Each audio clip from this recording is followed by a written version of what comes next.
Bonjour à tous et bienvenue pour cette nouvelle pastille de véloclub.net. Aujourd'hui, on va continuer nos petites previews, nos petites présentations pour suivre au mieux la saison 2025 et après s'être focalisé sur Israël Premier Tech ainsi que la Bardiani.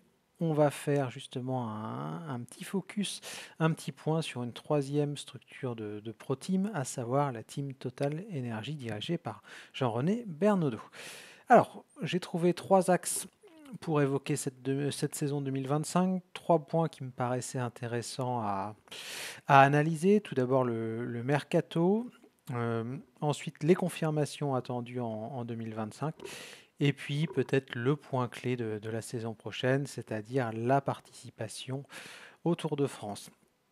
Alors, on va commencer avec le mercato, si vous le voulez bien, et les différents mouvements qui ont lieu durant cette saison 2024 ou cette intersaison plutôt 2024-2025. On va commencer avec les départs. Valentin Ferron et Paul Orselin qui vont rejoindre l'équipe Cofidis, Dries Van Restel qui lui va aller en direction de la Soudal Quickstep. Et puis on a deux coureurs qui ont annoncé leur retraite, Julien Simon et Alexis Villermo. Du côté des arrivées, moi je suis plutôt assez séduit par le mercato de la Total Energy. Alors je vais mettre de côté Alexis Brunel et puis voilà, je ne vais pas en faire trop parce que je veux pas qu'on pense que ça soit dirigé contre lui. Après tout, tant mieux pour lui s'il a trouvé un contrat. Mais j'avoue que j'ai quand même du mal à saisir la pertinence de cette signature et j'espère bien entendu qu'il me fera mentir l'an prochain. Mais en dehors de ça, comme je l'ai évoqué, je trouve que le mercato version 2024-2025 est plutôt séduisant sur le papier. Pour une fois, Total ne s'est pas focalisé sur l'idée de signer un grand nom, même si bien entendu vous allez me dire, et vous avez raison, que Julien Alaphilippe était une cible, mais voilà, il y avait aussi un caractère un petit peu bankable pour le sponsor, donc on va pouvoir mettre ça de côté. Mais j'ai l'impression que de manière générale, on a essayé de reprendre une formule qui a marché en 2024, c'est-à-dire aller chercher des coureurs français ou francophones qui ont brillé à l'échelon continental, à l'image de Thomas Gachignard et de Jordan Jegat l'an dernier, et qui pourraient, pourquoi pas, exploser si on leur donne leur chance en seconde division. Parmi eux, il y a Florian Dauphin, qui était dans la dévo d'Arkea BNB Hotel, Joris Delboff, donc chez Saint-Michel, qui est un très bon coureur, Samuel Leroux, qui a fait déjà une bonne partie de sa carrière chez Van Rysel Roubaix et qui méritait vraiment, ça c'est, je trouve, un très très bon choix d'avoir sa chance un petit peu plus haut. Et puis ensuite, on aura le retour d'Alexandre Delette, qui était passé notamment par la Cofidis. Puis des petits jeunes du Vendée, Ryan Boulawat et Nicolas Marceroux, qu'on observera avec attention. Et enfin, Valentin Retailleau, qu'on est allé chercher chez Decathlon à G2R La Mondiale. Donc c'est pas un mercato clinquant, c'est pas un mercato avec des noms qu'on connaît beaucoup. J'imagine que les suiveurs occasionnels du cyclisme, si ça se trouve, ne connaîtront même pas un seul nom, à part peut-être Alexis Brunel de ce mercato. Mais voilà, moi ça me paraît être quelque chose de cohérent sur le plan des transferts entrants, avec, comme je l'ai dit, des coureurs français qui connaissent bien ce circuit, qui connaissent les épreuves de Coupe de France, qui connaissent les courses par étapes sur le territoire national et qui seront certainement à même de briller et de s'illustrer. Et bien entendu, on leur souhaite, je leur souhaite la même réussite que Thomas Gachignard et Jordan Jegat cette année. Justement, puisque je parle de Jordan Jegat et de Thomas Gachignard, ça me permet une transition parfaite vers le deuxième focus donc, de cette présentation de l'équipe Total Energy, présentation rapide, hein, bien entendu, le but c'est pas de faire une heure sur le sujet, c'est juste de vous donner quelques clés pour pouvoir appréhender au mieux ou aborder au mieux cette saison 2025 si vous êtes un suiveur de l'équipe. Donc des confirmations entendues en 2025, je l'ai écrit dans l'article, la formule est connue de tous. Souvent l'année de la révélation, c'est un petit peu plus facile que de confirmer derrière et malheureusement on a déjà eu plein d'exemples de coureurs qui n'ont jamais réussi justement à confirmer et à faire plusieurs années consécutives à un très haut niveau. Et c'est tout ce qu'on espère pour Thomas Gachignard et pour Jordan Jegat. Vraiment des très très belles révélations, hein, je le dis et je le répète. pour cette année 2024. Je l'ai aussi dit à plusieurs reprises sur les réseaux sociaux ou lors des émissions tout au long de la saison. Franchement, le résultat ont vraiment été bluffant. Le seul petit bémol peut-être, mais vu ce qu'on attendait en début de saison, on peut même pas dire que c'est un bémol, c'est que malheureusement pour eux, ils n'ont pas réussi à lever les bras. Et j'espère que ça sera le cas l'an prochain. Ça sera peut-être ça justement la saison de la confirmation ou une confirmation réussie. C'est avoir la même constance d'un côté sur les courses auxquelles ils participent et de l'autre, pourquoi pas, engranger un premier succès. Ils ne sont pas forcément passés très loin en 2024 et avec une année d'expérience dans les jambes et dans la tête aussi, je pense que Thomas Gachignard et Jordan Jegat sont en mesure d'aller chacun chercher un succès chez les pros l'an prochain. Donc j'espère que ce sera le cas pour eux. En tout cas, comme je l'ai dit en dernière phrase ou en clôture, c'est tout le mal que l'on peut leur souhaiter.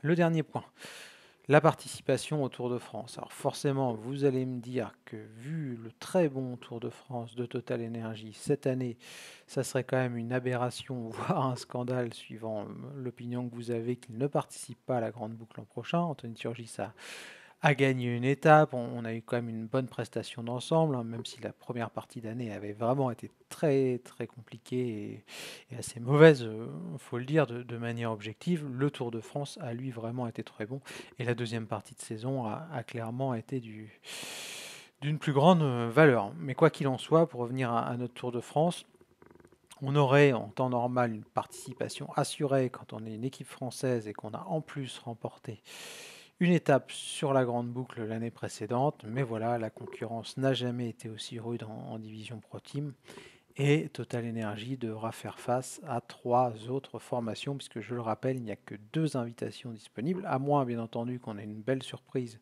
et une grande surprise et que tout d'un coup l'UCI admette et ASO aussi que 24 équipes sur un grand tour c'est quand même une bonne idée. On n'aura donc que 2 invitations pour 4 formations comme je l'évoquais. Il y a une OX, très objectivement, une OX c'est meilleur que Total Energy. Alors je sais que ça fera grincer des dents certains, mais voilà, si on se place sur le plan des victoires en 2024, si on se base sur le plan du classement UCI, il y a quand même une grosse différence entre la structure norvégienne et la structure française. Et une OX, bah voilà, il y a quand même un niveau qui se rapproche du World Tour, où on est à cette limite justement entre le fond du World Tour et le haut du panier de la Pro Team. Donc sportivement, ils méritent bien entendu d'être au départ du Tour de France. Tudor, vu leur année 2025, qui est pas mauvaise, hein, il y a eu des victoires en World Tour, mais on avait quand même assez objectivement là aussi un manque de profondeur d'effectifs, un manque de leaders, de noms un petit peu bankable. Et bah là aussi, leur recrutement en 2025 quand même permet de dire qu'ils ont une vraie chance. Quand on est capable d'aller chercher Marc Hirschi, qui fait partie du top 10 mondial, et Julien Lafilippe, le double champion du monde, qui en plus a la particularité d'être français dans une équipe qui va postuler au Tour de France, et bien forcément on rehausse un petit peu ses chances de participation.